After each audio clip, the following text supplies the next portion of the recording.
So hello friends, ഇന്ന് നമ്മൾ discuss ചെയ്യാൻ പോകുന്നത് വളരെ ഇൻട്രസ്റ്റിംഗ് ആയിട്ടുള്ള ഒരു കോളേജിനെ കുറിച്ചാണ്. എനിക്ക് കുറെ കാലങ്ങളായിട്ട് ആക്ച്വലി സിനാന്റെ അടുത്ത് ഞാനിപ്പോൾ ഒരു 10 ദിവസമായിട്ട് ചോദിക്കുന്നുണ്ട്. പക്ഷേ വെക്കേഷൻസ് ഒക്കെ ആയിട്ട് സിനാനും ട്രാവലിംഗ് ആയിരുന്നു, അതുകൊണ്ട് നമുക്ക് ചെയ്യാൻ പറ്റിയില്ല. താങ്ക്ഫുള്ളി ഈ പറയുന്ന കോളേജിന്റെ ഡെഡ് ലൈൻ December 3 നമുക്ക് ഏതാണ്ട് February 1st വീക്കിലോട്ട് നമുക്ക് എക്സ്റ്റൻഷനും കിട്ടിയിട്ടുണ്ട്. So we are having enough and more time. വളരെ ഇൻട്രസ്റ്റിംഗ് ആണ് ഈ കോളേജ്. വൈ? ബിക്കോസ് ഇന്ത്യയിലുള്ള one of the highest ROI കോളേജാണ്. ഡൽഹി യൂണിവേഴ്സിറ്റിയിൽ അഫിലിയേറ്റഡ് ആയിട്ടുള്ള കോളേജാണ്. One of the oldest B schools ആണ്. എനിക്ക് തോന്നുന്നു മൻമോഹൻ സിംഗ് ഒക്കെ പ്രൊഫസറായിട്ട് പണ്ട് നിന്നിട്ടുള്ള ഒരു Yes, ഇൻസ്റ്റിറ്റ്യൂഷൻ economics ആണ്. department. എക്കണോമിക്സ് ഡിപ്പാർട്ട്മെന്റിൽ നിന്നിട്ടുള്ള ഒരു കോളേജിന്റെ MBA പ്രോഗ്രാമാണ്. I am talking about Delhi school of economics or DSE. അപ്പോൾ ഒരുപാട് പേർക്ക് ഒരുപാട് കാര്യങ്ങൾ അറിയാനുണ്ട്. ആക്ച്വലി ഞാൻ കഴിഞ്ഞ വർഷം DSE കുറിച്ച് ചെറിയ വീഡിയോ ചെയ്തിട്ടുണ്ട്. ബട്ട് ദെൻ അന്ന് എനിക്ക് ലിമിറ്റഡ് കണക്സ് ആയിരുന്നു DSEയിൽ ഉണ്ടായിരുന്നത്. അപ്പം അത് വെച്ചിട്ട് നമുക്ക് മനസ്സിലായ കാര്യങ്ങളൊക്കെ ഞാൻ ഷെയർ ചെയ്തിട്ടുണ്ടായിരുന്നു. പക്ഷേ ഇത്തവണ നമുക്ക് മാക്സിമം അതിന്റെ ഇൻസൈഡ് ഔട്ട് ഡീറ്റെയിൽസ് തരാൻ വേണ്ടി നമ്മുടെ ഓപ്പൺ അടുത്ത് തന്നെ അലുമിനി സിനാൻ ഉണ്ട്. So Sinan Delhi school of എക്കണോമിക്സിൽ ഇപ്പോൾ MBA ചെയ്യുകയാണ്. കഴിഞ്ഞ വർഷം നമ്മുടെ കൂടെ ആക്റ്റീവായിട്ട് GDPA വാറ്റ് പ്രോഗ്രാമിലൊക്കെ ഉണ്ടായിരുന്നതാണ്. And first of all thanks Sinan for being with us and sharing us information about Delhi school of economics. ഒരുപാട് കാര്യങ്ങൾ ഞാനും വളരെ എക്സൈറ്റഡ് ആണ്, ഒരുപാട് കാര്യങ്ങൾ അറിയാൻ. Not just limited to Delhi school of economics. I also wanted to know about DSE, DBE, DFS എന്താണ് ഇത് തമ്മിലുള്ള വ്യത്യാസം, കാര്യങ്ങളൊക്കെ അറിയാനുണ്ട്. So first of all Sinan, എങ്ങനെയുണ്ട് മൊത്തത്തിൽ DSE ലൈഫ്, അല്ലെങ്കിൽ അവിടെ ഒരു ഡൽഹി യൂണിവേഴ്സിറ്റി ലൈഫ് മൊത്തത്തിൽ എങ്ങനെയുണ്ട്, doing an MBA in Delhi university? Delhi യൂണിവേഴ്സിറ്റിയിൽ MBA ചെയ്യുമ്പോൾ ഫസ്റ്റ് അറിയേണ്ട കാര്യം എന്നുള്ളത് അത് റെസിഡൻഷ്യൽ പ്രോഗ്രാമാണ്. അത് ഡേ ടു ഡേ കോളേജ് പ്രോഗ്രാമാണ്. ഇപ്പോൾ ഡെയിലി നമ്മൾ രാവിലെ കോളേജിലേക്ക് പോകും, വൈകുന്നേരം കോളേജ് കഴിഞ്ഞുള്ള രീതിയിലുള്ള ഒരു സംഭവമാണ്. അപ്പോൾ അതിൻ്റെതായ ഫ്രീഡം നമുക്ക് ലൈഫിൽ മറ്റു കാര്യങ്ങൾക്ക് ഫ്രീഡം ഉണ്ട്. പക്ഷേ അതിൻ്റെ ഒരു ഡൗൺ സൈഡ് എന്നുള്ളത് നമുക്ക് റെസിഡൻഷ്യൽ കോളേജിൽ കിട്ടുന്ന ആ ഒരു റിഗർ എത്രത്തോളം നമുക്ക് DSEയിൽ കിട്ടുന്നത് നമുക്ക് പ്രതീക്ഷിക്കേണ്ട കാര്യമാണ്. പിന്നെ എന്തെങ്കിൽ കൂടി ROI വെച്ച് നോക്കുമ്പോൾ one of the best colleges mention ചെയ്തതുപോലെ one of the best experience ആണ് ഇപ്പോൾ കിട്ടിക്കൊണ്ടിരിക്കുന്നത്. പ്രത്യേകിച്ച് കുറച്ച് ഫീസേ ഉള്ളൂ, ഏകദേശം എനിക്ക് തോന്നുന്നു 2 ലക്ഷം ഫീസാണ് ഇപ്പോൾ ഡൽഹി സ്കൂൾ ഓഫ് എക്കണോമിക്സ് കൊടുക്കേണ്ടത് MBAക്ക് വേണ്ടിയിട്ട്. അതിൽ തന്നെ 1 ലക്ഷം മാത്രമാണ് കോളേജിന് കൊടുക്കേണ്ടത്. ബാക്കി 1 ലക്ഷം സ്റ്റുഡന്റ് ബോഡി ഫണ്ടിന്റെ ഒരു പ്രോസസ്സിന് വേണ്ടിയാണ് 1 ലക്ഷം കൊടുക്കേണ്ടത്. അത് നമ്മുടെ പ്ലേസ്മെന്റ് മറ്റു കാര്യങ്ങൾക്ക് ആവശ്യമായിട്ട് നമുക്ക് താല്പര്യമുണ്ടെങ്കിൽ കൊടുത്താൽ മതിയുള്ള ഒരു സ്ട്രക്ചറിലാണ്. അപ്പൊ അതിൽ പങ്കെടുത്താലാണ് പ്ലേസ്മെന്റ് മറ്റു ഓപ്പർച്യൂണിറ്റീസ് കാര്യങ്ങളൊക്കെ നമുക്ക് പ്രൊവൈഡ് ചെയ്യപ്പെടുക. അപ്പൊ അതാണ് ഫീസ് വെച്ച് പറയുമ്പോൾ. പിന്നെ ബാക്കി എല്ലാവിധ സംഭവങ്ങളും എങ്ങനെയാണ് ഒരു B സ്കൂൾ പോവേണ്ടത്, ആ ഒരു വൈബിലൂടെയാണ്, ആ ഒരു അറ്റ്മോസ്ഫിയർ ആണ് DSൽ കിട്ടിക്കൊണ്ടിരിക്കുന്നത്. ഓക്കെ, അപ്പൊ അതിലോട്ട് വരുമ്പോൾ ഫസ്റ്റ് ഓഫ് ഓൾ ഈ പറഞ്ഞു ഇത് ഒരു റെസിഡൻഷ്യൽ പ്രോഗ്രാം അല്ല എന്ന് പറഞ്ഞു. അപ്പം എനിക്ക് ആദ്യം അറിയേണ്ടത് മൊത്തത്തിലൊരു daily life in Delhi school of economics എങ്ങനെയാണ്? ക്ലാസ്സസ് ആണോ മൊത്തം നടക്കാറുള്ളത്? അപ്പം മോർണിംഗ് ടിൽ ഈവനിങ് എന്തായിരിക്കും നടക്കുന്നുണ്ടാവുക? നിങ്ങൾ പോയി കഴിഞ്ഞാൽ ഫുൾ ക്ലാസ് ആണോ, അതോ വേറെ എന്തെങ്കിലും ആക്ടിവിറ്റീസും ആ ടൈമിൽ നടക്കാറുണ്ടോ? ഓക്കെ, അപ്പോ ക്ലാസ്സസ് അറൌണ്ട് സ്റ്റാർട്ട് ചെയ്യൽ 8:30ക്കാണ്. 8:30 to 5 അല്ലെങ്കിൽ ഒരു 4 വരെ പീരീഡ് ഉണ്ടാവും, സെഷൻസ് ഉണ്ടാവും. 1 hour പീരീഡ്, ലോങ് ആയ സെഷൻസ് ആയിരിക്കും. അതിനിടയിൽ ഇടയ്ക്കിടയ്ക്ക് പീരീഡ് ഉണ്ടാവുള്ളൂ, ഫുൾ ടൈം പീരീഡ് ഉണ്ടാവില്ല, സെഷൻസ് ഉണ്ടാവില്ല. അതിനിടയ്ക്ക് ചിലപ്പോൾ സ്റ്റുഡന്റ് ബോഡി എന്തെങ്കിലും വെബിനാർസോ അതല്ലെങ്കിൽ ഗസ്റ്റ് ഫാക്കൽറ്റീസ് വെച്ചിട്ട് ഗസ്റ്റ് ലെക്ചേഴ്സ് പരിപാടീസ് അങ്ങനത്തെ പരിപാടികൾ സ്ഥിരമായിട്ട് നടക്കാറുണ്ട്. അപ്പോൾ ഈ പീരീഡിന്റെ ഇടയിൽ അങ്ങനത്തെ പ്രോഗ്രാംസ് നടന്നു പോകും. അപ്പോ ഈ 8:30 ചില സെഷൻസ് ചിലപ്പോൾ 10:30 തുടങ്ങും. സാധാരണ B സ്കൂൾ മാതിരി ചിലപ്പോൾ 10:30 തുടങ്ങും, ചില ടൈമിൽ 8:30 തുടങ്ങും. ടൈം ടേബിൾ അനുസരിച്ചാണ്. എല്ലാ ദിവസവും ഫുൾ സെഷൻസ് ഉണ്ടായിക്കൊള്ളുന്നില്ല. ചില ദിവസങ്ങൾ ചിലപ്പോൾ 1 or 2 സെഷൻസ് മാത്രമേ ഉണ്ടാവുകയുള്ളൂ. ബാക്കി സെഷൻസ് കൂടുതലും ഗസ്റ്റ് ലെക്ചേഴ്സ് മറ്റു പരിപാടീസ് ഒക്കെ ആയിരിക്കും ഉണ്ടാവുക. അപ്പൊ ഈ MBAയിൽ നമ്മൾ പറയുന്ന മെയിൻ രണ്ട് സാധനം, ഒന്ന് academics which is class room learning, പിന്നെ ഉള്ളത് പ്ലേസ്മെന്റ്. ഇത് രണ്ടും ഒഴിച്ചു നിർത്തിയാൽ എന്തൊക്കെയാണ് ഡൽഹി സ്കൂൾ ഓഫ് എക്കണോമിക്സിലെ ആക്ടിവിറ്റീസ് ശരിക്കും നടക്കാറുള്ളത്? അതായത് in terms of club committee അങ്ങനെ ഉണ്ടോ, അല്ലെങ്കിൽ ഫെസ്റ്റ് പോലെ എന്തെങ്കിലും നടക്കാറുണ്ടോ? എങ്ങനെയാണ് മൊത്തത്തിൽ ഒരു campus culture? Okay, first of all ഈ ഡൽഹി സ്കൂൾ ഓഫ് എക്കണോമിക്സിൽ 4 ഡിപ്പാർട്ട്മെന്റ് ഉണ്ട്. ഒന്ന് എക്കണോമിക്സ് ഡിപ്പാർട്ട്മെന്റ് ഉണ്ട്, അവിടുത്തെ ഏറ്റവും പ്രധാനപ്പെട്ട ഡിപ്പാർട്ട്മെന്റ്. പിന്നെ സോഷ്യോളജി ഡിപ്പാർട്ട്മെന്റ്, കൊമേഴ്സ് ഡിപ്പാർട്ട്മെന്റ്, പിന്നെ ജോളജി ഡിപ്പാർട്ട്മെന്റ്. അതിൽ കൊമേഴ്സ് ഡിപ്പാർട്ട്മെന്റിന്റെ കീഴിലാണ് MCOM-ഉം MBA-യും വരുന്നത്. ഓക്കെ, MBA-ക്ക് കീഴിൽ തന്നെ 3 കോഴ്സുകൾ ഉണ്ട്. ഓക്കെ, ഒന്ന് ഇന്റർനാഷണൽ ബിസിനസ് ഉണ്ട്, പിന്നെ ബിസിനസ് അനലിറ്റിക്സ് ഉണ്ട്, പിന്നെ HR ഡിപ്പാർട്ട്മെന്റ് ഉണ്ട്. ഓക്കെ, ഇതിൽ IB-യും ഇന്റർനാഷണൽ ബിസിനസ്സും HR ഡിപ്പാർട്ട്മെന്റും ഒരുപാട് കാലങ്ങളായിട്ട് വൺ ഓഫ് ദി ബെസ്റ്റ് HR-ഉം IB കോഴ്സ് പ്രൊവൈഡ് ചെയ്യുന്ന കോളേജ് DSE ആണ്. പിന്നെ അതിന് പുറമെ കഴിഞ്ഞ വർഷം മാത്രമാണ് BA സ്റ്റാർട്ട് ചെയ്യുന്നുണ്ട്, ബിസിനസ് അനലിറ്റിക്സ്. ഓക്കെ. അപ്പോൾ ബിസിനസ് അനലിറ്റിക്സിലാണ് ഞാനിപ്പോൾ കോഴ്സ് ചെയ്യുന്നത്. അപ്പോൾ ഞങ്ങൾ സെക്കൻഡ് ബാച്ചിലാണ് ഞാനുള്ളത്. ഓക്കെ. പിന്നെ അവിടുത്തെ പ്രധാനപ്പെട്ട ഒരു നമുക്ക് കിട്ടുന്ന ഒരു എക്സ്പോഷർ എന്നുള്ളത്, ഒരു എക്സ്പീരിയൻസ് ഉള്ളത്, അവിടുത്തെ എല്ലാവിധ പ്രോഗ്രാംസ്, മറ്റെല്ലാവിധ പ്ലേസ്മെന്റ് സംഭവങ്ങൾ ഫുൾ എല്ലാം കണ്ടക്ട് ചെയ്യുന്നത് സ്റ്റുഡൻസ് തന്നെയാണ്. അഥവാ സ്റ്റുഡന്റ് റൺ കോളേജ് എന്നാണ് നമുക്ക് പറയാൻ കഴിയും. അപ്പൊ അവിടെ സ്റ്റുഡന്റ് ബോഡി ഉണ്ട്. സ്റ്റുഡന്റ് ബോഡിയിലേക്കാണ് നമുക്ക് ഫണ്ട് കൊടുത്തിട്ട് സ്റ്റുഡൻസ് ബോഡിയാണ് അവരാണ് എല്ലാവിധ പ്രോഗ്രാംസും പ്രധാനപ്പെട്ട സംഭവങ്ങളൊക്കെ നടത്തിക്കൊണ്ടാറ്. അങ്ങനെ പ്രധാനപ്പെട്ട 3 പ്രോഗ്രാം, ഒന്ന് സിനർജിയാണ്, ഞങ്ങളുടെ മാനേജ്മെന്റ് ഫെസ്റ്റിവൽ ആണ്. അത് ഈ ഏകദേശം ജനുവരി ഫെബ്രുവരി ഈ ഒരു മാസത്തിലാണ് നടക്കപ്പെടാറുള്ളത്. പിന്നൊന്നുള്ളത് എറോഡിഷൻ ആണ്, അത് ബിസിനസ് മീറ്റ് ആണ്. പ്രധാനപ്പെട്ട സ്റ്റാർട്ടപ്പ്, പ്രധാനപ്പെട്ട ബിസിനസ് ലീഡേഴ്സ് ഒക്കെ വന്നിട്ട് നടത്തുന്ന ഒരു പരിപാടിയാണ്. അത് കഴിഞ്ഞു. പിന്നെ റെമിനിസൻസ് ഉണ്ട്, അലുമിനി മീറ്റപ്പ് ഉണ്ട്. പിന്നെ ഏകദേശം എല്ലാവരും ബി സ്കൂൾ ഉണ്ടാകുന്ന മാതിരി കൺസൾട്ടിംഗ് ക്ലബ്ബുകൾ, മറ്റെല്ലാ ക്ലബ്ബുകൾ, PR ടീമും മറ്റെല്ലാ സംഭവങ്ങളും ഉണ്ട്. സോ ചുരുക്കി പറഞ്ഞു കഴിഞ്ഞാൽ ബേസിക്കലി ഒരു യൂണിവേഴ്സിറ്റി അഫിലിയേറ്റഡ് ബി സ്കൂൾ ആണെങ്കിലും ഈ പറഞ്ഞ പോലെ റെസിഡൻഷ്യൽ പ്രോഗ്രാം അല്ലെങ്കിലും ഇപ്പം സിനാൻ പറഞ്ഞു വെച്ചിട്ട് ഒരു ബി സ്കൂളിൽ ഉണ്ടാവേണ്ടതായിട്ടുള്ള ബേസിക് ആയിട്ടുള്ള പ്ലേസ്മെന്റ് കമ്മിറ്റി, സ്റ്റുഡന്റ് റൺ ബോഡീസും ഇൻട്രസ്റ്റ് ഗ്രൂപ്പ്സും അലുമിനി മീറ്റപ്സും എല്ലാം നടക്കാറുള്ള ഒരു വെരി ആക്റ്റീവ് പ്രോഗ്രാം ആണ് ഉള്ളത്. ഇനി ഈ ക്യാമ്പസിനെ കുറിച്ച് പറയുകയാണ്. ഇപ്പൊ ഡൽഹി യൂണിവേഴ്സിറ്റിയിൽ എല്ലാവർക്കും, ഇപ്പം ഞാൻ ഡൽഹി യൂണിവേഴ്സിറ്റിയിൽ നിൽക്കുന്ന സമയത്ത് വി നോ ലൈക്ക് ഇപ്പൊ അവിടുത്തെ ഇപ്പം UG പ്രോഗ്രാമിലാണെങ്കിൽ ഏറ്റവും ബെസ്റ്റ് ആയിട്ടുള്ള ശ്രീറാം കോളേജ് ഓഫ് കോമേഴ്സ് അല്ലെങ്കിൽ മിറാണ്ട അല്ലെങ്കിൽ എന്താ പറയാ ഈ ലേഡി ശ്രീറാം കോളേജ് ഒക്കെ എടുത്തു കഴിഞ്ഞാൽ ഇതെല്ലാം ഒരു ചെറിയ ക്യാമ്പസസിലാണ് ഉണ്ടാവാറുള്ളത്. അപ്പം ഇപ്പൊ ഓൾറെഡി പറഞ്ഞു ഈ ഡൽഹി സ്കൂൾ ഓഫ് എക്കണോമിക്സിന്റെ അടിയിൽ പിന്നെ 4 ഡിപ്പാർട്ട്മെന്റ്സ് ഉണ്ട്. ആ 4 ഡിപ്പാർട്ട്മെന്റ്സിൽ കൊമേഴ്സ് ഡിപ്പാർട്ട്മെന്റിലാണ് ഈ പറയുന്ന MBA പ്രോഗ്രാം അല്ലെങ്കിൽ MCOM പ്രോഗ്രാം വരുന്നത്. അപ്പോൾ നിങ്ങൾക്ക് കിട്ടുന്ന ഇൻഫ്രാസ്ട്രക്ചർ ആക്സസും എത്രയാണ്, ആൻഡ് അത് നിങ്ങൾക്ക് ഒരു എവിടെയെങ്കിലും ഒരു ലിമിറ്റേഷൻ ആയിട്ട് ശരിക്കും പറഞ്ഞാൽ തോന്നിയിട്ടുണ്ടോ? അതായത് ഓക്കെ ഫെസിലിറ്റീസ് വൈസ് അല്ലെങ്കിൽ നിങ്ങൾക്ക് വേണ്ട എസെൻഷ്യൽ സാധനങ്ങൾ, ഓക്കെ ലൈബ്രറി എനിക്ക് ആക്സസ് ചെയ്യണം പക്ഷേ എനിക്ക് ലൈബ്രറി റിസോഴ്സസ് കുറവാണ്, അങ്ങനെ എന്തെങ്കിലും അക്കാഡമിക്കലി തോന്നിയിട്ടുണ്ടോ? അക്കാദമിക്കലി ഒരു ഫെസിലിറ്റീസിന് ഒരു കുറവുള്ളതായിട്ട് എനിക്ക് DSC തോന്നിയിട്ടില്ല. കാരണം one of the best libraries ഉള്ള ഒരു ഡിപ്പാർട്ട്മെന്റ് ആണ് ഡൽഹി സ്കൂൾ ഓഫ് എക്കണോമിക്സ്. കാരണം അവിടെ Ratan Tata library one of the best Delhi libraries in Delhi University ആണ്. അപ്പൊ അവിടേക്കുള്ള ആക്സസ്, മറ്റു കാര്യങ്ങൾ തുടങ്ങി മറ്റു അക്കാദമിക്കലി വേണ്ട ഏകദേശം എല്ലാവിധ ഒരു സംഭവങ്ങളും ഫെസിലിറ്റീസും എല്ലാം DSC പ്രൊവൈഡ് ചെയ്യുന്നുണ്ട്. അത് നല്ല ക്ലാസ് റൂം ആവട്ടെ, നല്ല കോൺഫറൻസിനുള്ള പരിപാടി സംഭവത്തിനുള്ള ഹാളുകളാവട്ടെ, മറ്റെല്ലാ രീതിയിലും നമുക്ക് വേണ്ട എല്ലാവിധ അക്കാദമിക് ഫെസിലിറ്റീസും നമുക്ക് DSC പ്രൊവൈഡ് ചെയ്യുന്നുണ്ട്. അതിന് പുറമേയുള്ള മറ്റു ചില നമുക്ക് മറ്റു നല്ല IMSിലൊക്കെ കിട്ടുന്ന അഥവാ നല്ല പൈസ ഫീ കൊടുത്തിട്ട് കിട്ടുന്ന ആ ഒരു അമ്യൂണിറ്റീസ് കിട്ടിയില്ലെങ്കിൽ കൂടി അക്കാദമിക്കലി നമുക്ക് ആവശ്യമുള്ള എല്ലാവിധ സംഭവങ്ങളും നമുക്ക് DSC പ്രൊവൈഡ് ചെയ്യുന്നു. ഡെഫിനറ്റ്ലി. ഐ മീൻ ഇവിടെ കാണുന്നവർ മനസ്സിലാക്കേണ്ടത് we are comparing 25 lakhs versus 2 lakhs. So ആ ഒരു ഇതിൽ കൂടി ആ ലെൻസിൽ കൂടെ വേണം നിങ്ങളിത് കാണാൻ വേണ്ടി. കാരണം we are talking about one of the highest RI institutes and one of the legendary institutes. ഇതിന്റെ ഒരു ലെഗസിയെ കുറിച്ച് പറയാം. ഇൻ ദ സെൻസ് എത്രത്തോളം പഴക്കമുണ്ട് ആൻഡ് MBA പ്രോഗ്രാം തുടങ്ങിയിട്ട് എത്ര കൊല്ലമായിട്ടുണ്ട്, മൊത്തത്തിൽ ഡിപ്പാർട്ട്മെന്റിന്റെ പഴക്കം എത്രത്തോളം ഉണ്ട്, ആൻഡ് ആ ഒരു രീതിയിൽ ഇപ്പം പ്ലേസ്മെന്റ്സിനൊക്കെ നിങ്ങളുടെ അലൂമിനി ബേസ് ഇത്ര അധികം ഉള്ളത് നിങ്ങളെ ഹെൽപ്പ് ചെയ്യുന്നുണ്ടോ? ഒരുപാട് ഡെഫിനറ്റ്ലി ഒരുപാടുണ്ട്. ഏകദേശം 1995 IB യും HR ഈ 2 കോഴ്സുകൾ തുടങ്ങുന്നത്. ഇത് ഒരുപാട് പഴക്കമുള്ള 2 ഡിപ്പാർട്ട്മെന്റ്സ് ആണ് അത് രണ്ടും. പിന്നെ BA തുടങ്ങുന്നത് 2 വർഷമായിട്ടേ ഉള്ളൂ, സെക്കൻഡ് ബാച്ച് ആണ്. അപ്പോൾ ഈ ബിസിനസ് അനലിറ്റിക്സിന്റെ ഒരു സാധ്യത മുന്നിൽ കണ്ടുകൊണ്ടാണ് DSC ഈ കോഴ്സ് കൂടി മുന്നോട്ട് വെക്കുന്നത്. അപ്പോൾ ഈ ബിസിനസ് അനലിറ്റിക്സ് ഇപ്പോൾ ഒരു ബൂമിംഗ് ടൈമാണ്. ഡാറ്റ റിലേറ്റഡ് ആയിട്ടുള്ള പല കമ്പനീസും മുന്നോട്ട് വരുന്നുണ്ട്. അങ്ങനെ അനലിറ്റിക്സ്, ഡാറ്റ സ്റ്റോറേജ്, മറ്റു ഡാറ്റ സയൻസ് റിലേറ്റഡ് ആയിട്ട് ഒരുപാട് ഒരു ഓപ്പർച്യൂണിറ്റി വരുന്നുള്ളത് കൊണ്ടാണ് BA എന്നുള്ള പ്രോഗ്രാമുകൾ DSC മുന്നോട്ട് വെച്ചത്.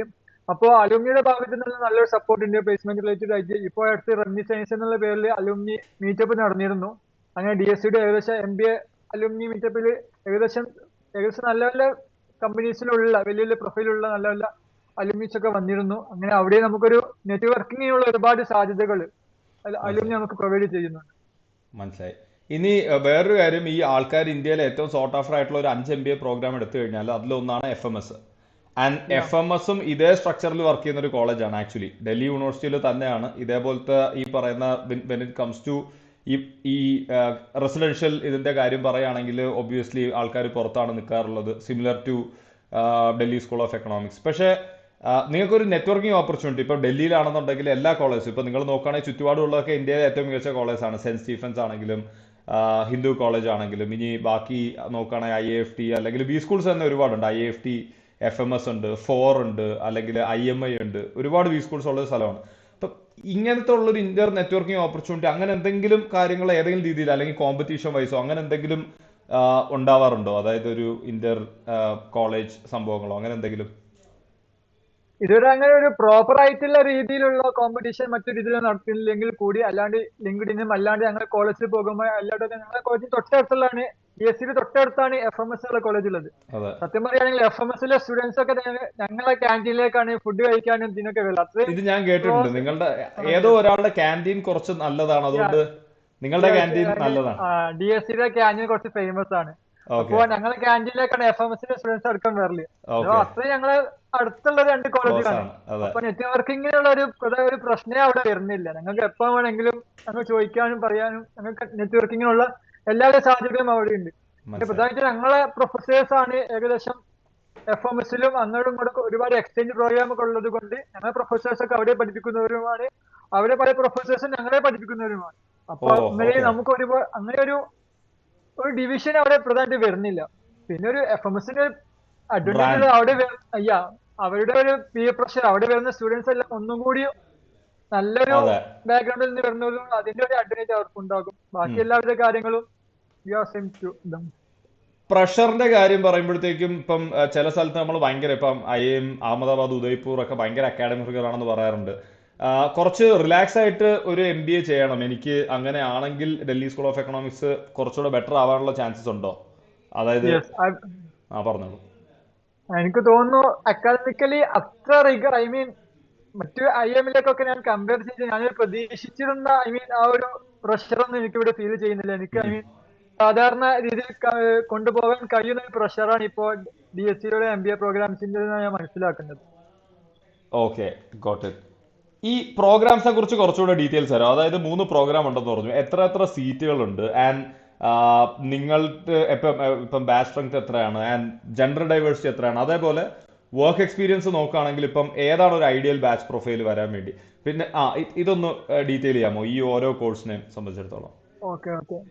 അപ്പൊ പ്രധാനമായിട്ടും 3 കോഴ്സാണ് ഉള്ളത് പറഞ്ഞു. ഒന്ന് ഇന്റർനാഷണൽ ബിസിനസ്, പിന്നെ HR, പിന്നെ BA. യാ, ഇതിൽ IBയും HR-ഉം 95 തുടങ്ങി ഭയങ്കര ലെഗസി ആയിട്ടുള്ള ഡിപ്പാർട്ട്മെന്റ് ആണ്. പിന്നെ BA കൊല്ലം തുടങ്ങിയതാണ്. അപ്പൊ IBയിൽ ഇന്റർനാഷണൽ ബിസിനസ്സിൽ കൂടുതലും പിന്നെ എക്സ്പോർട്ട്, ഇമ്പോർട്ട്, ടാക്സ് റിലേറ്റഡ് ആയ സംഭവങ്ങൾ, അങ്ങനെ ഇന്റർനാഷണൽ റിലേറ്റഡ് ആയിട്ടുള്ള കാര്യങ്ങൾ കോഴ്സുകളാണ് കൂടുതൽ അതിൽ പഠിക്കേണ്ടാവുക. HR ഒന്നും കൂടി HR സ്പെസിഫിക് ആയിട്ടുള്ള കോഴ്സാണ്. ഞങ്ങളെ BAയിൽ കൂടുതൽ ഒന്നും കൂടി coding, data visualisation, power BI, Python അങ്ങനെ ടെക്നിക്കലി ഒക്കെ ഒരു ഡാറ്റ ബിസിനസ് അനലിറ്റിക്സ് ടെക്നിക്കൽ റോളും കൂടി ഇൻവോൾവ്ഡ് ആയിട്ടുള്ള കോഴ്സാണ് BA ഡിപ്പാർട്ട്മെന്റിൻ്റെത്. അപ്പോ ജെൻഡർ ഡൈവേഴ്സിറ്റി പറയുകയാണെങ്കിൽ ഏകദേശം 80 to 20 ആണ്, അല്ലെങ്കിൽ 75 to 25% ആണ് ഒരു ഡൈവേഴ്സിറ്റി വരുന്നത്. പിന്നെ വർക്ക് എക്സ്പീരിയൻസ് പറയുകയാണെങ്കിലും ഏകദേശം ഒരു 75% ഫ്രഷേഴ്സ് ഉള്ള ഒരു കോളേജാണ് DSC. Oh, okay. Around 70 or 75% freshers ഉള്ള അപ്പൊ ഒരു ഇനിയൊരു കോളേജാണ്. ഫ്രഷറിന് അവിടെ വരണമെന്നുണ്ടെങ്കിൽ അതൊരു അഡ്വാൻറ്റേജ് ആയിരിക്കും, അതോ ഒരു വർക്ക് എക്സ്പീരിയൻസ് ഉള്ളവർക്ക് വന്നാലായിരിക്കും ഒരു യുണീക്നെസ് കിട്ടിയ ആ ഒരു അഡ്വാൻറ്റേജ് വരിക, അതോ രണ്ടുപേർക്കും നോക്കാവുന്നതാണോ ഈ college? I mean work X ഉള്ളവർക്ക് ഒരു വെയിറ്റേജ് ഒന്നും കൊടുക്കുന്നില്ല. സെലക്ഷൻ ക്രൈറ്റീരിയന് വെയിറ്റേജ് ഒന്നും ഇല്ലെങ്കിൽ കൂടി, പക്ഷെ പ്ലേസ്മെന്റ് സമയത്ത് ഫ്രഷേഴ്സിന് മേലെ ഒരു വെയിറ്റേജ് കിട്ടണമെങ്കിൽ വർക്ക് എക്സ് ഉള്ളവർക്ക് വല്ലാത്തൊരു എഡ്ജ് പ്ലേസ്മെന്റ് സമയത്ത് ഇവിടെ ഉണ്ടാവും. തീർച്ചയായിട്ടും കിട്ടുന്നുണ്ട്. ഈ പ്ലേസ്മെന്റ്സിന്റെ സമയത്ത് ഒന്ന് നമുക്ക് ഇത് രണ്ടും സെപ്പറേറ്റ് ചെയ്ത് വരാം. ഒന്ന് എനിക്ക് ചോദിക്കാനുള്ളത്, പ്ലേസ്മെന്റ്സിന്റെ സമയത്ത് ഏതെങ്കിലും റോളിലോട്ട് ഇൻക്ലിനേഷൻ ഉണ്ടോ? അതായത് ഇപ്പം IB സ്റ്റുഡൻസ് എങ്ങോട്ടാണ് പ്ലേസ് ആവുന്നത്, ആൻഡ് HR സ്റ്റുഡൻസ് HR-ലോട്ട് മാത്രമാണോ പോകാറുള്ളത്? ഇത് രണ്ടും പറഞ്ഞിട്ട് ഞാൻ BA-ലോട്ട് വരാം. ഓക്കെ. അപ്പൊ ഞാൻ IB അറിഞ്ഞിടത്തോളം IB കൂടുതൽ ഒരു ബാങ്കിങ് അതല്ലെങ്കിൽ ഫൈനാൻസ് ആ ഒരു സംഭവത്തിലേക്ക് ഒന്ന് ഇൻക്ലിനേഷൻ ഉണ്ട് എനിക്ക് തോന്നിയിട്ടുണ്ട്. പിന്നെ കൂടുതൽ മറ്റ് എക്സ്പോർട്ട് ഇമ്പോർട്ട് അങ്ങനെ ഒരു ബിസിനസിന്റെ ആ ഒരു ഡൊമൈനിലേക്ക്. പിന്നെ HR കൂടുതലും HR മാനേജ്മെന്റ് ആ ഒരു സ്പെസിഫിക് ആണെങ്കിൽ കൂടി മറ്റു മാർക്കറ്റിംഗ്, സെയിൽസ്, മാർക്കറ്റിംഗ് മറ്റു സെയിൽസിലോട്ടൊക്കെ അനലിറ്റിക്സ് പോകുന്നുണ്ടോ? പോകുന്നുണ്ട്. ഓക്കെ. പിന്നെ ഓക്കെ ഇനി എനിക്ക് BA-ൻ്റെത്. അറിയേണ്ടത് BA. യാ, ഓക്കെ, BA ഇപ്പോ പ്ലേസ്മെന്റ് സെക്കൻഡ് ബാച്ച് ആയതുകൊണ്ടുള്ള ഒരു തുടങ്ങിയിട്ടുള്ള പ്ലേസ്മെന്റ് മറ്റു തുടങ്ങിയിട്ടേ ഉള്ളൂ. കാര്യങ്ങളൊക്കെ ഇങ്ങോട്ട് സ്റ്റാർട്ടിങ് അതിന്റെ ഒരു ഇതുണ്ട്. എങ്കിൽ കൂടി കൂടുതൽ ഞങ്ങളിപ്പോ ഫോക്കസ് ചെയ്യുന്നത് കോഡിംഗ് റിലേറ്റഡ് ആയിട്ടുള്ള ബിസിനസ് അനലിറ്റിക്സ് അതല്ലെങ്കിൽ HR അനലിറ്റിക്സ് അങ്ങനെ തുടങ്ങി കൺസൾട്ടിങ് തുടങ്ങിയിട്ടുള്ള ഏരിയയിലാണ്. ഡെഫിനറ്റ്ലി. അവിടെ എനിക്കൊരു ചോദ്യം ചോദിക്കാനുള്ളത്, എൻ്റെ അടുത്ത് ഒരുപാട് സ്റ്റുഡൻസ് ചോദിക്കുന്നതാണ്. ഇപ്പം കാശിപ്പൂരിൽ ഒരു BA പ്രോഗ്രാം ഉണ്ട്, ഇവിടെ ഇപ്പോൾ DSCL തുടങ്ങിയിട്ടുണ്ട്. IIM ബാംഗ്ലൂർ ഒരു 5 വർഷം മുന്നേ PGDBA തുടങ്ങി. PGDBA എന്ന് പറഞ്ഞിട്ട് മറ്റേ IIM കൽക്കട്ടയുടെ ലെഗസി പ്രോഗ്രാം വേറെ ഉണ്ട്, IIT ഖരഗ്പൂർ ആസാൻ.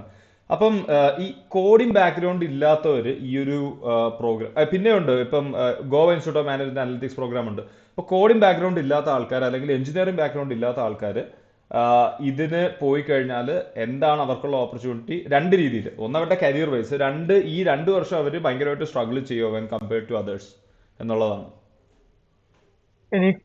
ഞാൻ പഠിച്ചത് ബികോം ആണ്. ഞാൻ ബികോം ബാക്ക്ഗ്രൗണ്ടിൽ വരുന്നതാണ്. എങ്കിൽ കൂടി ഞാൻ യൂട്യൂബിൽ നിന്ന് അല്ലാണ്ടൊക്കെ കുറച്ചൊക്കെ ഒരു കോഡിംഗ് വെബ്സൈറ്റ് ഒക്കെ കുറച്ചധികം സിനാന്റെ ബാക്ക്ഗ്രൗണ്ട് പറയുകയാണെന്നുണ്ടെങ്കിൽ സിനാൻ ബികോം ആണ് പഠിച്ചത്. ബികോം പഠിച്ചിട്ട് സ്വന്തമായിട്ട് യൂട്യൂബിൽ നോക്കി കോഡിങ് പഠിച്ച് ഫ്രീലാൻസ് ചെയ്ത് വർക്ക് ചെയ്തുകൊണ്ടിരുന്ന ഒരാളാണ്. ആൻഡ് ദെൻ കാറ്റിന് കഴിഞ്ഞ വർഷം 94-95% ഉണ്ടായിരുന്നു. സെക്ഷൽ കട്ട് ഓഫ് പോയിട്ട് നമ്മൾ ആകെ 2-3 കോളേജ് വെച്ചിട്ടായിരുന്നു നമ്മൾ വർക്ക് ചെയ്തിരുന്നത്. 2-3 കോളേജ് വെച്ചിട്ടായിരുന്നു വർക്ക് ചെയ്തിരുന്നത്. സോ സിനാന്റെ ഒരു ബാക്ക്ഗ്രൗണ്ട് അതാണ്. അത് ജസ്റ്റ് എല്ലാവരുടെ അടുത്തും ഒന്നുകൂടെ പറയണം. സോ സിനാൻ പറയുന്നതിൽ കുറച്ച് ഇത് മസാല മാറ്റിയിട്ട് കണ്ടാൽ മതി. കാരണം സിനാൻ ബികോം ആണെന്ന് പറയുമ്പോഴും അതെല്ലാ ബികോമാരും അങ്ങനെ എടുക്കണ്ട. എന്തായാലും സിനാൻ പറഞ്ഞു. ഓക്കെ, അപ്പൊ കുറച്ച് കോഡിംഗ് ഒക്കെ അറിയായിരുന്നു. അപ്പൊ അതിന്റെ ഒരു അഡ്വാൻറ്റേജ് ഉണ്ട്. എങ്കിൽ കൂടി ഫസ്റ്റ് 2 സെമ്മിലൊക്കെ പഠിക്കാനുള്ളത് കൂടുതലും ഡാറ്റ വിഷ്വലൈസേഷന്, ഡാറ്റ ടൈപ്സ്, മറ്റു കാര്യങ്ങളൊക്കെയാണ്. പിന്നെ 6 ലാംഗ്വേജ്, പിന്നെ പവർ BI, മറ്റു ടാബ്ലി സംഭവങ്ങൾക്കാണ്. സെക്കൻഡ് സെമസ്റ്ററിലാണ് SQL, പൈത്തൺ സംഭവങ്ങളൊക്കെ ബേസിക്സ് വെച്ച് തുടങ്ങുന്നത്. അപ്പൊ ഞാൻ മനസ്സിലാക്കിയിടത്തോളം ഈ ഒരു ഡാറ്റ ബിസിനസ് അനലിറ്റിക്സ് പഠിക്കാനൊന്നും വലിയൊരു ടെക്നിക്കൽ അതല്ലെങ്കിൽ എഞ്ചിനീയറിംഗ് ബാക്ക്ഗ്രൗണ്ടിന്റെ വലിയൊരു ആവശ്യമില്ല എന്നാണ് ഞാൻ മനസ്സിലാക്കുന്നത്. കാരണം ഒരു ബേസിക് സ്റ്റാറ്റിസ്റ്റിക്സിന്റെയും ഒരു ഫണ്ടമെന്റൽസ് അറിഞ്ഞാൽ തന്നെ ബാക്കിയുള്ള നമുക്ക് ഏതൊരാൾക്കും പഠിച്ചെടുക്കാവുന്ന ഏരിയയാണ് ഡാറ്റ അനലിറ്റിക്സും ബിസിനസ് അനലിറ്റിക്സും. പുതുതായിട്ട് ഇപ്പൊ ഏകദേശം എല്ലാവരും ഒരു ഡാറ്റ അനലിറ്റിക്സിലേക്ക് പോയിക്കൊണ്ടിരിക്കുന്ന കാലമാണ്. അഥവാ അത് എൻട്രി വാല്യൂ ഇല്ലാത്ത ആർക്ക് വേണമെങ്കിലും യൂട്യൂബിലൂടെ പഠിച്ചെടുക്കാവുന്ന ഒരു ഏരിയയാണ്. പക്ഷെ അത് MBA കൂടി അതിനോട് മിക്സ് ആക്കുമ്പോൾ, അതൊരു ഇന്റഗ്രേറ്റ് ചെയ്യുമ്പോൾ അവിടെ ഉണ്ടാകുന്നുണ്ട്, ഒരു പവർ ഉണ്ടാകുന്നുണ്ട്. അതായത് ബിസിനസ്സും ടെക്നോളജിയും രണ്ടും ഒരുമിച്ച് മനസ്സിലാക്കാൻ കഴിയുന്ന ഒരാൾക്ക് മറ്റുള്ള MBA ചെയ്യുന്ന ആളെക്കാളും അല്ലെങ്കിൽ എഞ്ചിനീയറിംഗ് മാത്രം പറയുന്ന ഒരാളെക്കാളും ഒരു എഡ്ജുണ്ട്. 100%. അവിടെയാണ് എനിക്ക് വേറൊരു ചോദ്യം ചോദിക്കാനുള്ളത്. ഇപ്പൊ നിങ്ങളിപ്പോ സീനിയേഴ്സിന്റെ അടുത്തൊക്കെ സംസാരിച്ചിട്ടുണ്ടെങ്കിൽ നിങ്ങൾക്ക് ജോലി കിട്ടും. ഒബ്വിയസ്ലി ഒരു ഫൗണ്ടേഷൻ പഠിക്കാൻ വേണ്ടി നിങ്ങൾ ഇപ്പൊ ഉദാഹരണത്തിന് പറഞ്ഞാൽ ഇപ്പൊ എഞ്ചിനീയറിംഗ്, ഞാൻ ഇലക്ട്രോണിക്സ് ആൻഡ് കമ്മ്യൂണിക്കേഷൻ എഞ്ചിനീയറിംഗ് പഠിച്ചപ്പോൾ നമ്മളെ കൊണ്ട് ഈ ബ്രെഡ് ബോർഡിൽ വയർ ചെയ്യാനും സർക്യൂട്ട് ഉണ്ടാക്കാനും ഒക്കെ പഠിപ്പിക്കും. പക്ഷെ ഇത് പഠിപ്പിക്കുന്നത് നമ്മൾ പോയിട്ട് സർക്യൂട്ട് ഉണ്ടാക്കാൻ വേണ്ടിയല്ല. ഇതൊരു ഫണ്ടമെന്റൽ ആയിട്ട് നമ്മളെ പഠിപ്പിക്കുന്നതാണ്. മറ്റത് ഈ ITI ഡിപ്ലോമക്കാരൊക്കെയാണ് ഇതിനകത്ത് യൂഷ്വലി വർക്ക് ചെയ്യാറുള്ളത്. എന്ന് പറഞ്ഞ പോലെ നിങ്ങൾ ഇതെല്ലാം കോഴ്സ് പഠിപ്പിക്കുന്നുണ്ടെങ്കിലും once you get into a company, നിങ്ങൾ കൂടുതലും ഈ ഒരു എഞ്ചിനീയറിംഗ് സൈഡ് ഓഫ് ഡാറ്റ അനലിറ്റിക്സും കോഡിങ്ങും ഒക്കെ ആണോ ചെയ്യാറുള്ളത്, അതോ അതിന്റെ ഒരു ഡിസിഷൻ മേക്കിംഗ് സൈഡിലായിരിക്കും കൂടുതലായിട്ട് ഇൻക്ലൈൻഡ് ആയിട്ടുണ്ടാവുക? അതായത് ഇനി ഇത് പറയാനുള്ള ഒരു പശ്ചാത്തലം, കുറച്ച് ആൾക്കാർ എൻ്റെ അടുത്ത് പറഞ്ഞിട്ടുണ്ട്, ഞാൻ എഞ്ചിനീയറിംഗ് ബാക്ക്ഗ്രൗണ്ട് ആണ്, ഞാൻ 2 വർഷം വർക്ക് എക്സ്പീരിയൻസ് ഉണ്ട്, പക്ഷെ എനിക്ക് ഇനി ഒരു കമ്പ്യൂട്ടറിന്റെ മുന്നിൽ നിന്ന് കോഡ് നോക്കി പണിയെടുക്കണ്ട, അങ്ങനെയാണെങ്കിൽ ഞാൻ ഇനി ബിസിനസ് അനലിറ്റിക്സ് എടുത്താൽ അത് തന്നെ ആയിപ്പോവോ എന്നുള്ളൊരു ചോദ്യം എനിക്ക് വരാറുണ്ട്. അപ്പോ ബിസിനസ് അനലിറ്റിക്സ് കൂടുതൽ എഞ്ചിനീയറിംഗ്, അതോ ഫുള്ള് കോഡിങ് ചെയ്യുക എന്നുള്ളതല്ല. അതായത് ഈ ഡാറ്റ അനലൈസ് ചെയ്യുക, അത് മനസ്സിലാക്കിയിട്ട് അത് സ്റ്റേക്ക് ഹോൾഡേഴ്സിനെ മനസ്സിലാക്കി കൊടുക്കുക, അതിന് ഇൻസൈറ്റ്സ് ഉണ്ടാക്കുക, അത് ബിസിനസ്സിന് എങ്ങനെയൊക്കെ ആ ഡാറ്റയെ ഉപയോഗപ്പെടുത്താന്ന് മനസ്സിലാക്കുക. അങ്ങനെ ഒരു പരിപാടി കൂടുതൽ ബിസിനസ് അനലിറ്റിക്സ് ഉള്ളത്. അത് കൂടുതലും ഒരു കോഡിങ് സംഭവത്തിലേക്ക് കൂടുതലും ഒരു മുഴുകേണ്ട ഒരു പണിയായിട്ട് എനിക്ക് തോന്നിയിട്ടില്ല. പിന്നെ അത് 2 രീതിയിൽ വെക്കാം. ചിലവർക്ക് കോഡിങ് താല്പര്യമുള്ളവർക്ക് അതൊന്നും കൂടി മെജോറിറ്റി അതിൽ ഫോക്കസ് കൊടുത്ത് അതിൽ മുന്നോട്ട് പോകുന്ന കരിയർ ചൂസ് ചെയ്യാം. അതല്ലെങ്കിൽ ഒന്നും കൂടിയും സ്റ്റേക്ക് ഹോൾഡേഴ്സ് ബിസിനസ് റിലേറ്റഡ് ആയിട്ട് ഒന്നും കൂടി ഫോക്കസ് കൊടുത്തിട്ട് ആ രീതിയിലേക്ക് മുന്നോട്ട് കൊണ്ടുപോകാൻ പറ്റുന്ന രീതിയിലുള്ള കോഴ്സാണ് BMBA എന്നാണ് മനസ്സിലാക്കുന്നത്. Got it. ആൻഡ് കാണുന്നവർ മനസ്സിലാക്കേണ്ട ഒരു കാര്യം, ഈ അനലിറ്റിക്സ് ഇൻക്ലൈൻഡ് പ്രോഗ്രാംസിൽ കൺസൾട്ടിങ്ങിൽ ഒരുപാട് ഓപ്പർച്യൂണിറ്റീസ് ഉണ്ട്.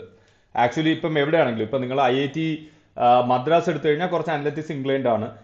If you look at Great Lakes Institute of Management, again ഇതുപോലത്തെ ഒരു പ്രൊഫൈലാണ്. 70% ഫ്രഷേഴ്സ് ആണ് and mostly analytics inclined. Analytics ഒരുപാട് അവരുടെ നോർമൽ MBA തന്നെ ഒരുപാട് അനലിറ്റിക്സ് ഉണ്ട്. And if you look at their placement when compared to a TAPMI or say Goa Institute of Management, അനലിറ്റിക്സിൽ കൺസൾട്ടിങ്ങിലും ഒരുപാട് റിക്രൂട്ട്മെന്റ്സ് വരാറുണ്ട്, എസ്പെഷ്യലി IT കൺസൾട്ടിങ്. അല്ലെങ്കിൽ കൺസൾട്ടിങ്ങിലും നിങ്ങൾ ബേസിക്കലി ഇപ്പൊ സിനാൻ പറഞ്ഞത് തന്നെ ഒരുപാട് ചെയ്യേണ്ട ഒരു ഇതുണ്ട്. അതായത് നിങ്ങൾ കുറെ ഡാറ്റ വെച്ചിട്ട് ക്രഞ്ച് ചെയ്തിട്ട് അതിന് നിങ്ങൾ എന്ത് വിളിച്ചാലും, എന്ത് പേരിട്ട MBA വിളിച്ചാലും, നിങ്ങൾ കൺസൾട്ടിങ്ങിൽ കയറി കഴിഞ്ഞാൽ you have to do a lot of data analysis, you will have to make a lot of PPTs with data and you will have to convey to the stakeholders. So ഇതൊരു common സാധനമാണ്. ഇത് നിങ്ങൾക്ക് ഒളിച്ചോടാനൊന്നും പറ്റുമെന്ന് എനിക്ക് തോന്നുന്നില്ല in most profiles. ഞാനിപ്പോൾ sales and marketing ചെയ്ത ആളാണ്. മാർക്കറ്റിംഗിലാണെങ്കിലും ഡെഫിനറ്റ്ലി എനിക്ക് എന്നും രാവിലെ വരുന്നത് ഒരു 10-15 ലൈനുള്ള ഒരു വലിയൊരു എക്സൽ ആണ് ആദ്യം വരാറുള്ളത്. അപ്പോൾ എൻ്റെ എല്ലാ ദിവസവും സ്റ്റാർട്ട് ചെയ്യുന്നത് വാസ് ലൈക്ക് അതിനകത്ത് കുറേ പിവറ്റ് ടേബിൾസും അതിനകത്ത് ഞാൻ സ്ഥിരമായിട്ട് വെക്കുന്ന കുറേ മാക്രോസ് ഒക്കെ റൺ ചെയ്തിട്ട് അതിനകത്ത് നിന്ന് ഡാഷ്ബോർഡ്സ് ഉണ്ടാക്കിയിട്ടാണ് എൻ്റെ ഒരു ഡേ സ്റ്റാർട്ട് ചെയ്യുന്നത്. So I don't think you can shy away from that. നിങ്ങളത് MBAക്ക് പഠിച്ചാലും ഇല്ലെങ്കിലും once you get into a corporate, if you want to stay relevant, I think നിങ്ങൾ ഈ ഒരു സാധനം പഠിച്ചിരിക്കണം ഇപ്പോഴത്തെ ഒരു കാലഘട്ടത്തിൽ എന്നാണ് എനിക്ക് തോന്നുന്നത്. എന്തായാലും സിനാൻ, എനിക്ക് ഇനി അറിയേണ്ട ഒരു മെയിൻ ഒരു സാധനം, ബിഫോർ ഗെറ്റിംഗ് ഇൻ ടു ആ ഒരു elephant in the room which is percentage, ഇതുപോലത്തെ 2 കോളേജിന്റെ പേരും കൂടെ ഞാൻ കേൾക്കുന്നുണ്ട്, വിച്ച് ഈസ് ഒന്ന് DFS ആൻഡ് 2 DB. ഇതെന്താണ് ഈ സംഭവം എന്ന് മൊത്തത്തിൽ മനസ്സിലാക്കി തരാം, ബിക്കോസ് ഇറ്റ്സ് റിയലി കൺഫ്യൂസിങ്. ഈ ഡൽഹി യൂണിവേഴ്സിറ്റിയിൽ ഇങ്ങനെ പല MBA ഡിപ്പാർട്ട്മെന്റ് ഓഫ് കൊമേഴ്സ് എന്ന് പറഞ്ഞിട്ട് വേറെ ഉണ്ടാകും, വെബ്സൈറ്റ് കുറച്ച് കൺഫ്യൂസിങ് ആണ്. എന്താണ് ഇതിന്റെ പരിപാടി, എന്താണ്? അപ്പൊ DUല് MBA കൊടുക്കുന്ന 4 ഡിപ്പാർട്ട്മെന്റ് ഉണ്ട്. ഫസ്റ്റ് FMS ആണ്, എല്ലാവർക്കും അറിയുന്ന എല്ലാവരുടെയും ഡ്രീം കോളേജ് ആയ FMS അവിടെയുണ്ട്. പിന്നെ രണ്ടാമത് ഞങ്ങൾ DSC ഉണ്ട്, പിന്നെ DBE ഉണ്ട്, പിന്നെ DFS ഉണ്ട്. അപ്പോ പ്രധാനമായിട്ടും ജനറൽ MBA കൊടുക്കുന്നത് FMS മാത്രമേ ഉള്ളൂ. FMS മാത്രമേ ജനറൽ MBA കൊടുക്കുന്നുള്ളൂ. ബാക്കി എല്ലാ MBAകളും ഇവിടെ സ്പെഷ്യലൈസ്ഡ് ആയിട്ടുള്ള MBAകളാണ്. ഇപ്പോൾ DSCയിലാണ് IBയും HRും BAയും പറഞ്ഞു. പിന്നെ DFSലാണ് ഡൽഹി സ്കൂൾ ഓഫ് ഫൈനാൻഷ്യൽ, ഇതിലാണ് ഫൈനാൻസ് റിലേറ്റഡ് ആയിട്ടുള്ള ഫൈനാൻസ് സ്പെഷ്യലൈസേഷൻ ആയിട്ടുള്ള MBA കൊടുക്കുന്നത് DFSലാണ്. അപ്പൊ അത് ഫിനാൻസ് താല്പര്യമുള്ളവർ അങ്ങോട്ട് പോയാൽ മതി. അതെ. അത് ഫൈനാൻസിൽ ഒന്നും കൂടി സ്പെഷ്യലൈസ് ചെയ്യാൻ താല്പര്യമുള്ള, അതിലൊന്നും കൂടി ഇൻക്ലിനേഷൻ ഉള്ള ആൾക്കാർക്കുള്ള ഒരു കോഴ്സാണ് DFS എന്നുള്ളത്. പിന്നെ DBA എന്നുള്ളത് ബിസിനസ് എക്കണോമിക്സ് റിലേറ്റഡ് ആയി, അതോ ഒന്നും കൂടി എക്കണോമിക്സ് സൈഡിൽ നിന്നുകൊണ്ട് ബിസിനസ്സിനെ പഠിക്കാൻ താല്പര്യമുള്ള ആൾക്കുള്ള കോഴ്സാണ് DFS എന്നുള്ളത്.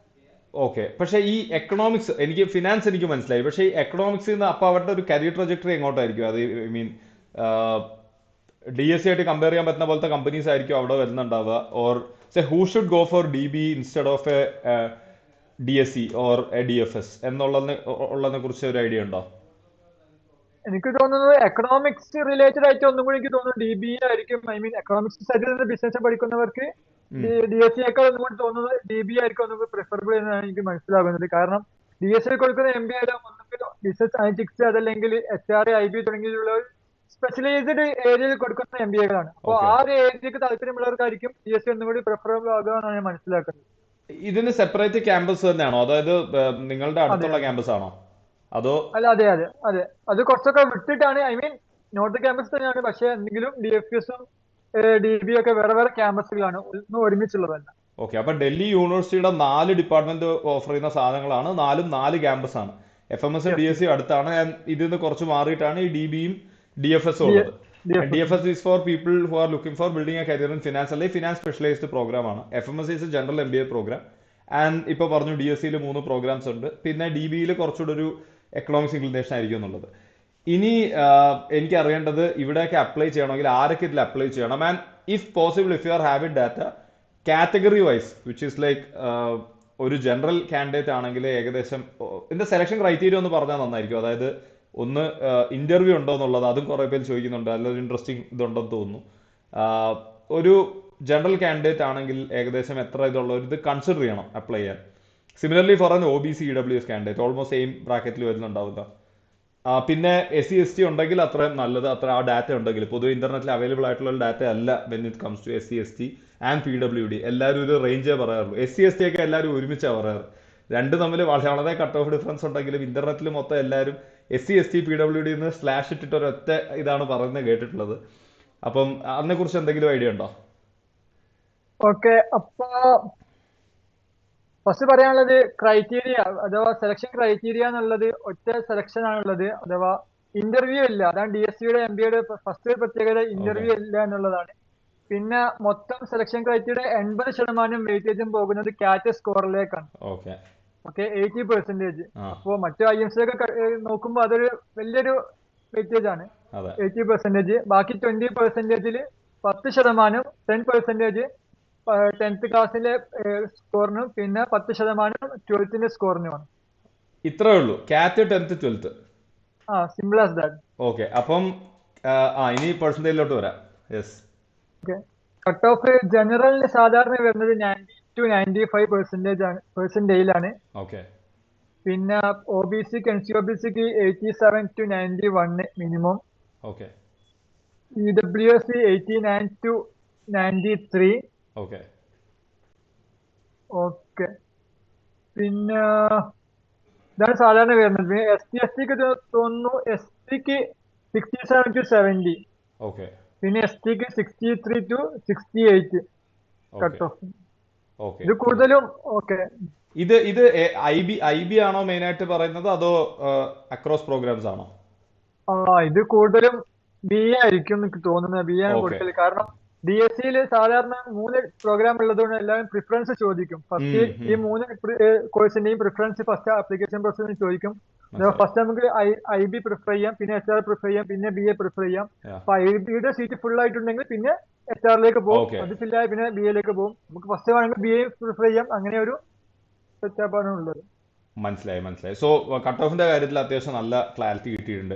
ഇനി ഞാൻ എന്തെങ്കിലും മിസ്സായി പോയിട്ടുണ്ടോ? ആൻഡ് ഓൾസോ ഇപ്പം ഒരു കാര്യം, ഇമ്പോർട്ടന്റ് കാര്യം ചോദിക്കാൻ മറന്നത്, ആ, ഇത് 2 lakhs നമ്മൾ ഫീസ് എന്ന് പറയുമ്പോഴും നമ്മൾ കണക്ക് കൂട്ടാത്തൊരു സാധനം, ഡൽഹിയിൽ നമ്മൾ സ്റ്റേ ചെയ്യണം. അപ്പം നമ്മൾ സ്വന്തമായിട്ട് അക്കോമഡേഷൻ, നമ്മൾ സ്വന്തമായിട്ട് ഫുഡ്. അപ്പം ഇത് രണ്ടും എത്രത്തോളം ചലഞ്ചിങ് ആണ്? പിന്നെ as someone who is from Kerala going there, I mean ഡൽഹിയിൽ പോവുക, അവിടെ താമസിക്കുക, അപ്പോൾ അതിൽ എത്രത്തോളം ചാലഞ്ചസ് ഇൻവോൾവ് ആണ്? പിന്നെ അപ്രോക്സിമേറ്റ്ലി ഒരു ലോവർ ബെൽറ്റിൽ എത്ര രൂപയ്ക്ക് നമുക്ക് സേ ഒരു 1 year അല്ലെങ്കിൽ ഒരു 1 month സ്പെൻഡ് ചെയ്യാം in Delhi university? And upper limit എന്ന് പറഞ്ഞു കഴിഞ്ഞാൽ അതിന് ലിമിറ്റ് ഇല്ല, പക്ഷെ ഒരു ഏകദേശം ഇതിലൊരു അത്യാവശ്യം ഒരു ലക്ഷറി ആയിട്ടൊരു MBA ജീവിച്ചു തീർക്കണമെങ്കിൽ ഒരു മാസം എത്ര സ്പെൻഡ് ചെയ്യാം, ഇൻക്ലൂഡിങ് അക്കോമഡേഷൻ, ഹൗസിംഗ്, ഫുഡ്, അതിനെക്കുറിച്ച് ഒരു ബ്രേക്ക് ഡൗൺ തരാമോ? ഓക്കെ. അപ്പോ ഫസ്റ്റ് പറയാനുള്ളത്, നമ്മളിവിടെ PG ചെയ്യാൻ വരികയാണെങ്കിൽ, MBA ചെയ്യാൻ വരികയാണ്, ഡിഗ്രി എന്നുള്ളത് പ്രധാനമായിട്ട് ഒരു UG കോളേജാണ്. ഐ മീൻ UG കോളേജിന്റെ ഒരു കളക്ഷൻ ആണ്. അപ്പൊ ഇവിടെ ഇഷ്ടം പോലെ മലയാളീസ് ഉള്ള ഏരിയാസ് ഉണ്ട്. ഐ മീൻ താമസിക്കാനോ അതല്ലെങ്കിൽ നമുക്ക് ഒരിക്കലും ഒരു കേരളത്തിന് പുറത്തു പോയുള്ള ഒരു ഫീലിംഗ് നമുക്ക് ഒരിക്കലും ഡൽഹിയിൽ വരില്ല. പ്രത്യേകിച്ച് അതെ, ഡിയുടെ ഭാഗത്ത് നമുക്ക് ഒരിക്കലും വരാത്ത ഒരു സ്ഥലമാണ്. അതെ. അപ്പൊ ഇവിടെ സാധാരണ ചെലവ് വരല്, ഐ മീൻ നമ്മൾ സ്വന്തമായിട്ട് ഫുഡൊക്കെ കുക്ക് ചെയ്ത് അങ്ങനെ നിൽക്കുന്ന കുറെ റൂംസ് സംഭവങ്ങളൊക്കെ ഉണ്ട്. അവിടെയൊക്കെ ഏകദേശം മിനിമം ഏകദേശം 7K to 8K മൊത്തം ഒരു 1 month എക്സ്പെൻസ് വരും. ഒന്നും കൂടി എന്തിന് ഫ്ലാറ്റ് ഒക്കെ താമസിക്കാൻ? Food and room food and accommodation PG with food അല്ലേ? വിത്ത് ഫുഡ്. ഐ മീൻ അത് ഓക്കെ, സ്വന്തമായിട്ട് ഫുഡൊക്കെ കുക്ക് ചെയ്തിട്ട് അങ്ങനെ നിൽക്കുകയാണെങ്കിലാണ് പറഞ്ഞത്. ഓക്കെ, അല്ലെങ്കിൽ മിനിമം ഒരു 10K റേഞ്ച് ഒരാൾക്ക് 1 month എക്സ്പെൻസ് ആവും മിനിമം. ഓക്കെ, പിന്നെ ഒന്നും കൂടിയൊക്കെ ലക്ഷറി ജീവിക്കുന്നവർക്ക് 15K അറൗണ്ട് ആകും. ഒരു ഫ്ലാറ്റ് ഒക്കെ എടുത്തിട്ട് സ്വന്തമായിട്ട് റൂം ഒക്കെ എടുത്ത് പുറത്തുനിന്ന് ടിഫിനൊക്കെ ആക്കി അങ്ങനെ നിൽക്കുകയാണെങ്കിൽ.